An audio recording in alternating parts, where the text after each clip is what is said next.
RMC, il est 7h41. Votre invité Jean-Jacques Bourdin, Florian Philippot, vice-président du Front National. Oui, Florian Philippot, bonjour. Bonjour. Bien, qu'allez-vous faire lors du troisième tour? Troisième tour, c'est jeudi. C'est l'élection du président du département. Qu'allez-vous faire, je ne sais pas moi, dans plusieurs départements, le Vaucluse, le Tarn-et-Garonne, le Pas-de-Calais, le Gard, l'Aisne, où c'est incertain? Quand il y a pas vous allez vous allier ou pas?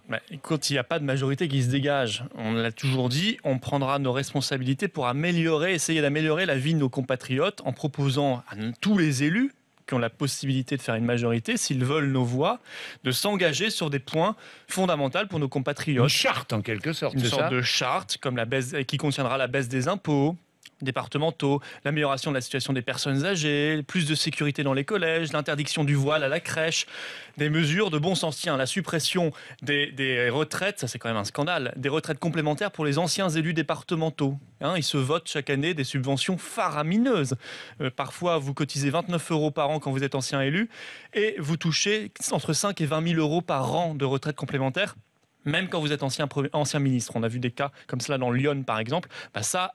On proposera la suppression immédiate de ces caisses et la réaffectation à la baisse des impôts ou bien à la solidarité, par exemple, pour les personnes âgées. Il y a déjà des conversations qui sont engagées avec tel ou tel parti ou tel candidat de tel ou tel parti? Non, mais ce n'est pas une affaire de parti. Il s'agit en aucune manière de soutenir ni l'UMP ni le PS qui font des politiques inverses aux intérêts de la France et des départements. Vous ne choisissez toujours pas, on ne peut pas dans choisir. Les départements. Ouais. Enfin, écoutez, ce sont strictement les mêmes.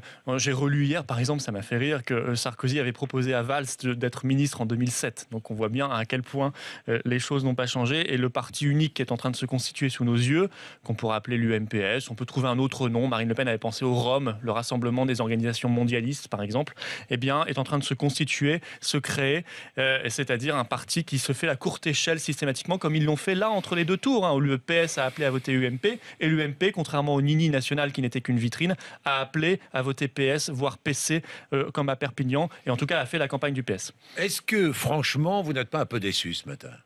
J'aurais préféré qu'on gagne un département. Soyons clairs. Tout le monde. Puisque vous reprochez aux autres de ne pas parler franchement, parlons franchement avec vous. Écoutez, moi je préfère toujours gagner un maximum. Vous êtes déçu quand même? Non, je ne suis pas déçu parce que, vous savez... Combien? 31 cantons, donc 62 élus. On passe de 1 à 62 élus. Nous n'avions aucune implantation locale, donc la marche était très haute. Et vos candidats n'étaient pas toujours brillantissime, quand même. Mais nos candidats étaient du peuple. Non, nos candidats. Brillantissime, ça ne veut pas dire énorme. Et pourtant, que les choses soient claires. Souvent, j'ai entendu du mépris de classe, moi, chez nos adversaires. Du mépris de classe chez certains, mais pas ici. Je vous le dis tout de suite. Je vais vous dire pourquoi. Au second tour, 94% des ouvriers qui étaient encore candidats étaient sous étiquette Front National. 94%. Le PS n'a pas été capable de présenter un seul ouvrier dans cette élection. Ça aussi, il faudra quand même un jour l'étudier parce que c'est très révélateur sur la coupure. Il ne faut pas s'étonner ensuite qu'il y ait une coupure entre les élites et le peuple quand on n'est pas capable de présenter le peuple aux élections. Brillantissime avec des discours qui étaient un peu limites parfois. Quelques-uns, mais on les mettra de côté. Vous les mettrez de côté. Ils ont fait une campagne remarquable. Je les félicite tous et je leur dis bravo. Bravo et félicitations aux élus. Non, je ne suis pas déçu parce que je connais la réalité. Le mode de scrutin. Vous n'allez pas accuser le mode de scrutin. Bien sûr que si, parce que dans une démocratie, par exemple, mauvais joueur, non? Non, mais par exemple en Moselle, on fait 38%. On est largement en tête au second tour. On a 0 élu. Vous ne pensez pas que n'importe quel démocrate devrait dire que ça pose un problème? Qu'on mette au moins une dose de proportionnelle. Nous réclamons la proportionnelle intégrale avec une prime majoritaire pour dégager en plus des majorités. Je rappelle que ça faisait partie des promesses de campagne, pardonnez-moi, de François Hollande à la présidentielle. Il avait dit une dose de proportionnelle. Donc nous réclamons que la démocratie soit respectée avec cette proportionnelle. On fait 41% dans le Pas-de-Calais, par exemple. On fait 40% dans les Pyrénées-Orientales, on a 0 élu, avec 40% des voix. Dans quelle démocratie avancée pourrait-on voir cela? Voilà, ça c'est une vraie question. Deuxièmement, on s'installe, on s'enracine. On a maintenant un tissu d'élus départementaux. Après les élus municipaux, nous aurons de nombreux élus régionaux et j'espère des régions en décembre prochain. Ça constitue la base d'un parti qui va arriver au pouvoir. Combien de régions? Je pense qu'aujourd'hui, 4 sont jouables.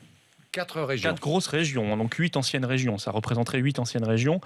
Oui, si on regarde les résultats encore hier, c'est tout à fait jouable, d'autant que le mode de scrutin est plus démocratique, puisqu'il y a de la proportionnelle dans ces régionales, et parce qu'il n'y a pas le poids des sortants. dans les régionales, contrairement à ce qui a été compliqué pour Ils nous. ont fait bien leur boulot, alors, ça veut dire, parfois. Non, mais ils sont connus, ils ont une notoriété locale. Parfois, ils ont bien fait leur boulot aussi, il faut pas le nier, mais la plupart du temps, c'est simplement parce qu'ils ont une notoriété locale. Ils ont aussi des instruments qu'on n'a pas. Quand on est maire, eh bien, on a évidemment des instruments colossaux. Je rappelle d'ailleurs, et je souligne que dans nos mairies, dans nos communes, nous avons fait des scores tout à fait impressionnants. Et ça tord le cou quand même à cette campagne de diffamation sur la gestion Front National. Eh bien oui, mais justement, c'est encore plus remarquable ce retournement rapide. Oui. La gestion Front National, quand on l'essaye, on l'adopte. C'est plébiscité par les habitants et les électeurs.